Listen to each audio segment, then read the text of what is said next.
இன்றைக்கி ஒரு ட்ரைனிங் போகிறோம். அதனால் காலையிலே வலை மீன் வாங்கிட்டு வந்து குழம்பு வச்சுட்டு கிளம்பியாச்சு. ஃபிஷரிஸ் யூனிவர்சிட்டிலேருந்து நமக்கு ட்ரைனிங் கொடுத்துருந்தாங்க.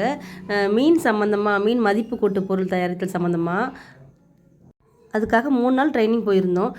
வீட்டில் தான் இஞ்சி பூண்டு உரிச்சிட்ருக்கோன்னு பார்த்தா அங்கேயும் போய் இஞ்சி பூண்டு உரிக்க வச்சுட்டாங்க. இறால் ஊறுகாய் செய்யணும்னா இஞ்சி பூண்டு உரிச்சு தானே ஆகணும்.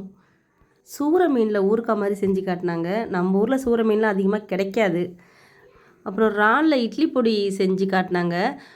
நம்ம வழக்கமாக இட்லி பொடி செய்கிற மாதிரி அதில் இறாலை காய வச்சு அதையும் பவுடர் பண்ணி போட்டு நல்லா வாசனையாக நல்லா இருந்துச்சு. இறால் ஊறுகாய், மீன் ஊறுகாய், நெத்திலி கருவாடு தொக்கு எல்லாமே நான் செஞ்சு சேல்ஸ் பண்ணிக்கிட்டு தான் இருக்கேன். ஆனால் அந்த பேக்கிங் பண்ணுறது நமக்கு ஒரு பெரிய பிரச்சனையாகவே இருந்தது.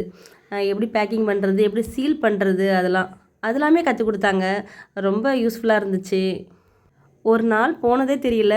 கடைசியாக பொரிச்ச மீன் குழம்பு வச்சுட்டு வீட்டுக்கு வந்தாச்சு. நாளைக்கு பார்க்கலாம்.